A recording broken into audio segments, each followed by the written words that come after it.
여러분 안녕하세요. 튼튼이 엄마입니다. 임신하면서부터 출산까지 전부 다는 아니지만 조금씩 기록을 하고 있고 아기도 직접 낳았고 조리원에서 지내도 받고 이렇게 경험을 해왔잖아요. 그러다 보니까 여러분들께 해드리고 싶은 얘기가 너무너무 많아요. 이제 하나씩 준비를 하고 있는데 그 중에서도 가장 첫 번째로 준비한 게 바로 출산 가방 싸기입니다. 그때는 좀 그런 거 뭐 병원에 다 있겠지, 조리원에 다 있지 않을까? 필요할까? 막 그랬는데 신랑이 또 어디서 그런 얘기를 듣고 왔는지 주섬주섬 막 싸더라고요. 저는 병원에서 아기가 늦게 나올 거라는 얘기를 들었어요. 너무 아기가 안 내려오고 있다는 거예요. 그래가지고 그냥 진통이 오면은 그때 챙기면 되지 않을까? 이런 좀 안이한 마음으로 있었는데 제가 양수가 예정일보다 일주일 일찍 터져버리면서 진짜 급하게 병원에 가게 됐는데 신랑이 싸놓은 출산 가방이 없었으면 엄청 당황하고 경황이 없어서 막 제대로 못했을 것 같은데 진짜 출산 가방을 싸준 제 신랑에게 다시 한번 감사의 인사를 드리면서 출산 가방 싸기 정말 경험문자로서 전해드리려고 합니다. 출산 가방에 넣어야 할 것을 3가지 종류로 나눠봤고요. 남들은 다 챙기려고는 하지만 막상 낳고 보니 굳이 필요하지 않았다라는 물품들이 있어서 그것까지 총 4가지로 한번 준비를 해봤어요. 일단 출산 가방에 필요한 것 3가지를 나눠봤는데요. 첫 번째는 병원에서 필요한 것, 두 번째는 병원에서 나올 때, 조리원에서 나올 때 필요한 것, 그리고 3번째는 병원에서부터 조리원에 있을 때까지 계속 쭉 필요한 것, 이렇게 나눠봤어요. 우선 출산하는 병원에서 필요한 것, 저는 이걸 챙기지 못했습니다. 바로 슬리퍼인데요. 자연분만일 경우에는 2박 3일 입원하고 제왕절개는 그보다 더 긴 기간을 입원한다고 들었어요. 그런데 이때 슬리퍼가 없으면 굉장히 불편하더라고요. 저는 그때 운동화를 신고 있었는데 자연분만할 때 그 회음부를 절개하잖아요. 무통주사를 맞았어서 이게 마취가 풀리기 전까지는 그 고통을 모르는데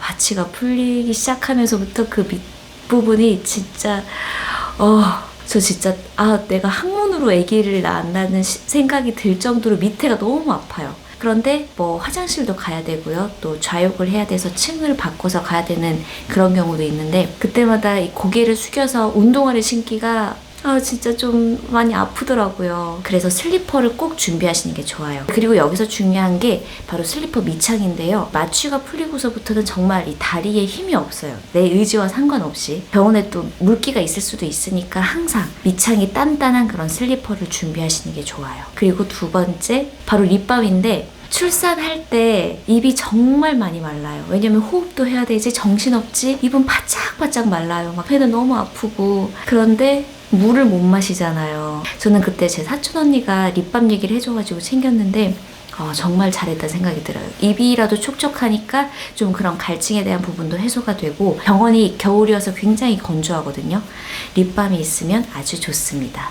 그리고 병원에서 필요한 게 바로 수건입니다. 조리원에서는 수건이 많아서 많이는 필요 없고요. 2박 3일 있으니까 2장 정도면 충분했던 것 같고요. 뭐 손 씻고 얼굴 닦고, 왜냐면 신랑도 또 쓰잖아요. 샴푸랑 린스는 굳이 챙기지 않으셔도 될 것 같아요. 2박 3일 겨우 있으면서 머리 감을 일 크게 없고요. 안 감아도 아무런 문제 없고요. 머리 감고 말리지 못하면 이런 산후풍 같은 게 머리로 올 수 있다고도 해요. 정말 너무 찝찝하고 견딜 수가 없다면 뭐 작은 거 샘플로 챙기시는 게 그것도 좋고, 저는 샴푸랑 린스 챙겼는데 조리원 나올 때까지 단 한 번도 쓰지 않았습니다. 조리원에 샴푸랑 린스가 다 구비돼 있으니까요. 그리고 자연분만을 한 산모들은 후시딘이 있으면 좋아요. 출산한 지 한 일주일 만에 병원에 다시 진료를 받으러 갔는데 이게 산모들의 그 회음부 절개한 부분이 잘 아물었나 요거를 보는 거거든요. 그때 제 상처 부위를 보시더니 아프겠다 하시면서 근데 실제로 많이 아팠어요. 여기가 아물면서 막 가렵기도 하고, 아플 때는 진짜 아프기만 한데 아물면서 왜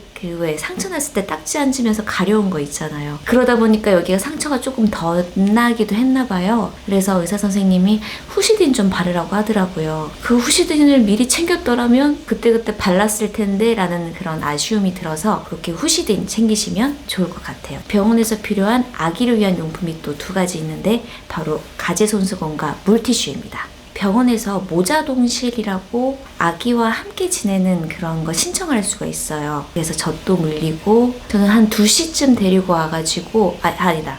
한 12시쯤 데리고 와서 새벽 2시까지 데리고 있다가 애가 새벽에 계속 찡찡대니까 잠을 못 자겠더라고요.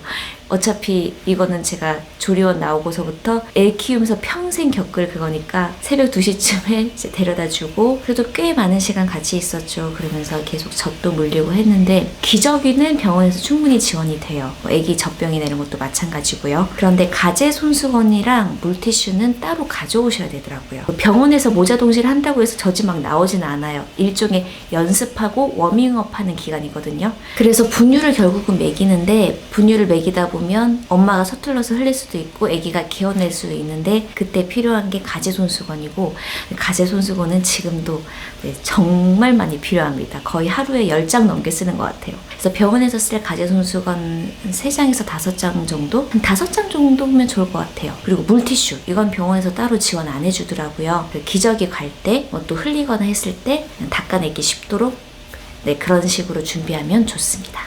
그리고 2번째, 병원에서 나올 때 또 조리원에서 나올 때 아기가 입어야 할 배냇저고리, 속사계, 겉사계 이 3가지가 꼭 필요합니다. 저는 이거를 몰랐어요. 신랑도 생각을 못하고 그때 우주복 뭐 이런 것만 잔뜩 챙겼는데 우주복은 우리 튼튼이한테 맞지 않았어요. 머리는 요만한데 몸은 이만하니까 옷은 이만하니까 너무 가난한 애가 마치 돈이 없어서 너무 큰 걸 물려 입은 것 같은 그런 느낌이 들어서 너무 마음이 짠했는데 저희는 겉사계도 없어서 신랑 잠바에 점퍼에 이렇게 싸서 왔어요. 너무 애기한테 미안하고 꼭 있어야 합니다. 우리 아기를 위해서요. 그리고 병원에서부터 조리원 나올 때까지 필요한 것. 보통 조리원에서 2주 정도 있으니까 2주 넘게 필요하죠. 첫 번째로 산모 보온을 위한 상하이 네이와 스카프, 수면 양말 반드시 준비하셔야 합니다. 산후조리의 가장 첫 번째가 보온 유지라는 건데요. 이때 제대로 못하면 산후풍이라고 들어보셨죠? 그게 정말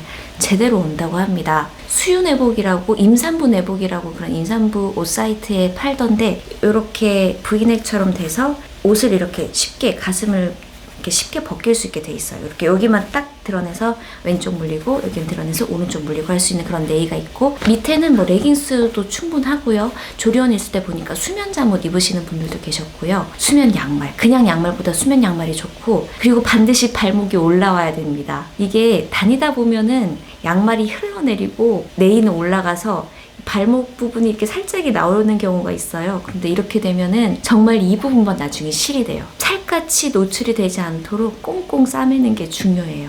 그리고 목도 중요해요. 추운 겨울에 목도리 하고 안 하고의 차이가 크잖아요. 안에서도 스카프를 계속 하고 있으라고 조리원에서도 계속 강조를 합니다. 2번째 필요한 게 생리 팬티예요. 생리 팬티는 이 자연분만을 하고 나면은 오로라고 해서 자궁 안에 있던 분비물들이 쏟아져 나오는데 좀 생리 같아요. 처음에는 병원에서는 정말 엄청 많이 나왔어요.